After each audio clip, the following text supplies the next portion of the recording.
උදෑසනක් වයම කෙනෙකුටම අද දවස 2019 පෙබරවාරි 20 වෙනි දවස. ඉතින් අද දවසේදී ඔබට Spirit and Life වැඩසටහනෙන් දවසේ මෙනෙහි කිරීමේ පළවිඩිය කතා කරන්නට යනවා. මේක දවස් කිහිපයකට කලින් මම කතා කළා ගැලවීම. මොකද්ද ගැලවීම?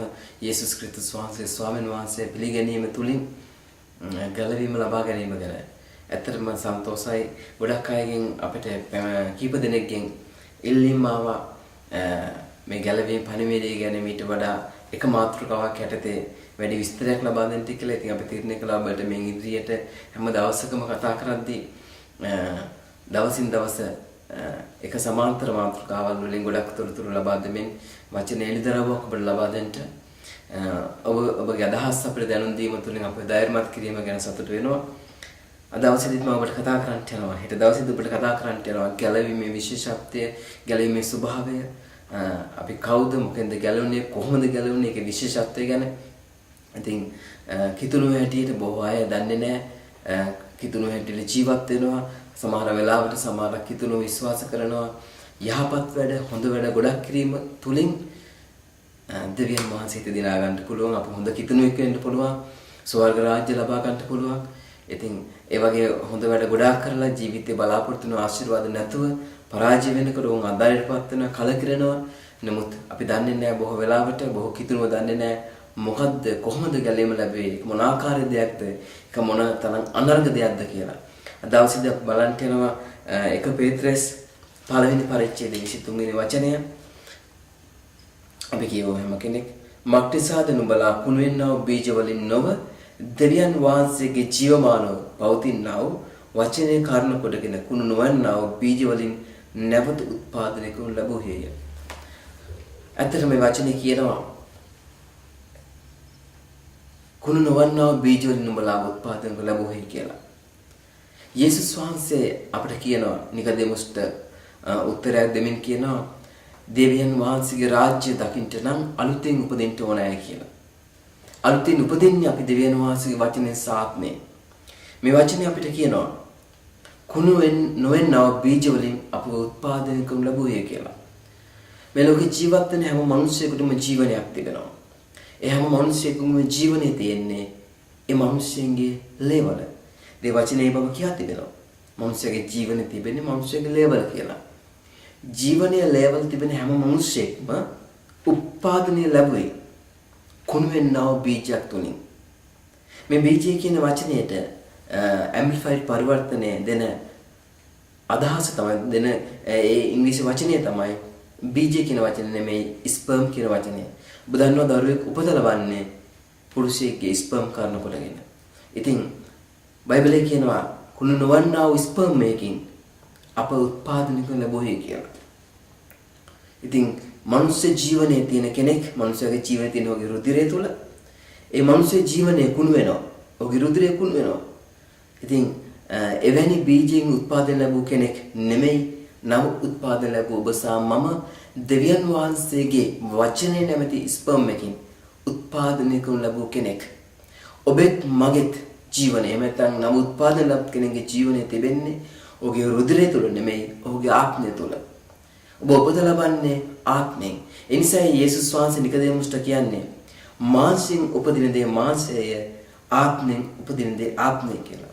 ඔබත් මමත් උත්පාදනය ලබන්නේ නම් උත්පාදනය ලබන්නේ කිතුණුවෙක් හැටියට දෙවියන් වහන්සේ පුත්‍රයෙක් හැටියට උත්පාදනය ලබන්නේ ඔබගේත් මගේත් ආත්මයද.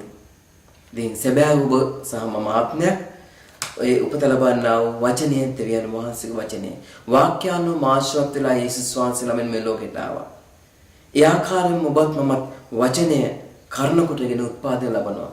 ඒ නිසා අපි යේසුස් වහන්සේගේ ආකාරම උපතක් ඊට සමාන්තර උපතක් ඔබට සහ මට ලබා දෙයි. දෙවියන් වහන්සේ ලබා දීලා තිබෙනවා. ඒ නිසා ඔබ මේක විශ්වාස කරලා සිතින් අදාගෙන මුගෙන් ප්‍රකාශ කරලා රෝම 10:8-9-10 ඔබ ලබා ගන්නා ගැලවීම නම් ඔබේ නව උත්පාදනයේ තුල ඔබ දෙවියන් වහන්සේගේ පරම්පරාවට අයිති වෙනවා. දෙවියන් වහන්සේ පවුලට අයිති වෙනවා. දෙවියන් වහන්සේගේ ජීවනයත් යේසුස් වහන්සේගේ ජීවනයත් මේ දේ වචනේ නැමැති ස්පර්ම් එකේ තිබෙන ජීවනයක්. ඔබ නව උත්පාදනයත් ඔබේ සහ මගේ තිබෙන ජීවනයත් එකම ජීවනයක්. ඔබ දන්නවද මිනිස්සුන්ගේ ජීවිතේ ලබන්න පුළුවන් හොඳම දේ ගැලවීම ලැබීම නෙමෙයි. හොඳම දේ නෙමෙයි ඒක. ජීවිතේ ලබා ගන්න පුළුවන් එකම දේ. වැදගත් වූ එකම දේ. ඒ කියන්නේ හොඳ දේවල් ගොඩක් අතරින් එක දෙයක් නෙමෙයි. එකම මාර්ගය ගැලවෙන පිණිස එකම මාර්ගය දෙවියන් වහන්සේගේ වචනේ තුන උත්පාදන ලැබීම පමණයි. ඒ නිසා අවබෝධයට එන්න ඔබ උත්පාදන ලැබපු කෙනෙක් නම් ඔබ ධෛර්යමත් වෙන්න, ඔබ මෙනෙහි කරන්න, ඔබ මෙනෙහි කරන දේ විශ්වාස කරලා ප්‍රකාශ කරන්න. ඔබ යේසුස් වහන්සේගේ ආකාර ජීවනයේ තියෙන කෙනෙක්. ඔබ යේසුස් වහන්සේ ආකාර සිටීමේ රටාව තිබෙන කෙනෙක්. යේසුස් වහන්සේ ආකාර සාර්ථකත්වයේ තිබෙන කෙනෙක්. මොකද උන්වහන්සේගේම ජීවනයේ තිබෙන උන්වහන්සේගේ වචන වලින් ඔබත් මමත් උත්පාදනය ලබා තිබෙනවා. ඉතින් මේ ඉදිරියව ඔබ මෙනෙහි කළොත්, ඔබ මේක ප්‍රකාශ කරන වෙලාවෙදී ඒ වචනේ ආකාරම ස්වභාවය ඔබ සහ මම තුල සිද්ධ වෙන්න යනවා. ඔබ ඊට හොඳ මිනිසෙක්, මේක ඊට අනර්ග අවස්ථාවක් නෙමෙයි. මේක ඔබේ ජීවිතයේ තිබෙන එකම වාසනාවන්ත අවස්ථාව. ඔබ දන්නවද නවුත්පාදනලත් කෙනෙක් මේ ලෝකේ ඉන්න බලවත්ම පුද්ගලයා, ඒ පුද්ගලයා වාසනාවන්ත පුද්ගලයා, ඊටත් වඩා මිනිසෙකුට ජීවිතය ලබන්න පුළුවන් විශිෂ්ට දෙයක් නැහැ. දෙවියන් වහන්සේගේ වචනේ සාත්‍යෙන් උපත ලැබීමට වඩා තවත් විශිෂ්ට දෙයක් නැහැ මේ පොළොවේ ලබා ගන්නට. මේක ඊට අනර්ග දෙයක්. ඒ නිසා මම ඔබ ධෛර්යමත් කරන උන්වහන්සේගේ වචනේ ලබාගත් උත්පාදනය තුළ ඔබට තිබෙන දේ ඔබ දැනගන්න, ඔබ සත්‍ය මේ සත්‍ය ඔබ දැනගත්ත වෙලාවේදී ඒ සත්‍ය ඔබ භුක්ති විඳින්න යනවා. ඔබ දන්නවද ජීවිතයේ කිසිම වෙලාවක ජීවිතයේ ඩිසිප්ලින් වෙලා අපි හොඳ වැඩ නරක වැඩ වෙන් කරගෙන තෝරගෙන මේ කිරීම තුළින් ඔබට බෑ හොඳ කිතුණුවෙක් වෙන්න.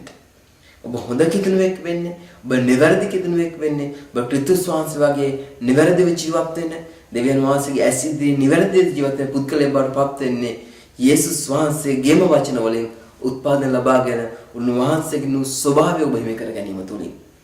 ඉතින් මේකයි ඔබේ අවස්ථාව. ජීවිතයේ ඔබ පාපෙන් ගැලවෙන්න, ප්‍රශ්න වලින් ගැලවෙන්න, මිදෙන්න පොරබදන කෙනෙක් නම් ඔබට තිබෙන, ඔබ මෙනෙහි කළ යුතු, ඔබ විශ්වාස කළ යුතු සුභාරංචිය තමයි ඔබ උන්වහන්සේගේ ආකාර ස්වභාවයක් තිබෙන කෙනෙක්. ඒ නිසා මේ ගැලවීමේ පණවිඩය ඔබගේ ආත්මයටම අවශෝෂණය කරගත යුතුයි.